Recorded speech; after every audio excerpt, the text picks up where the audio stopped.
یاد رکھیے گا supreme court کا فیصلہ جو ہے آرٹیکل 189 کے تحت تمام اداروں پہ پابند ہے. اس کی جب آپ خلاف ورزی کریں گے تو توہین عدالت آئے گی آرٹیکل 204 کے تحت جو section 3 of the contempt of court ordinance 2003 میں ڈیفائن ہے, اور سزا section 5 of the contempt of court ordinance میں دی ہوئی ہے جو 6 ماہ تک ہو سکتی ہے.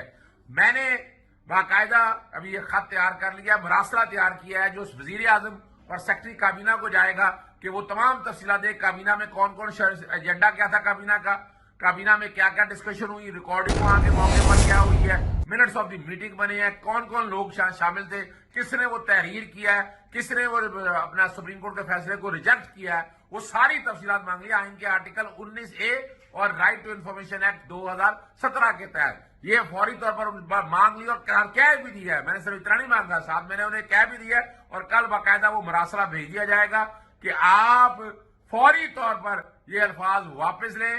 آپ کے خلاف توہین عدالت کی کارروائی کرنے کا ہم ارادہ رکھتے ہیں. اگر آپ نے یہ کیا ہے تو اون کریں تاکہ توہین عدالت کے لیے باقاعدہ جو ہے عدالت میں جا کے آپ سب لوگوں کو جو بھی کابینہ میں ڈائریکٹلی انڈائریکٹلی اگر کوئی سیکٹری لیول کے لوگ بھی شامل تھے, اگر کوئی بیوروکریسی میں سے شامل, ان سب لوگوں کے خلاف کارروائی شروع کی جائے. موقع آ گیا ہے کہ ان کو جنہوں نے حلف اٹھائے ہوئے ہیں اس حلف کی پاس دینے کی بات آ گئی ہے. آئین کا دفاع کرنا ہے ان کے, اور آرٹیکل 4 اور 5 کو توڑا گیا ہے. ان سب باتوں کو اب لے کر چلیں گے.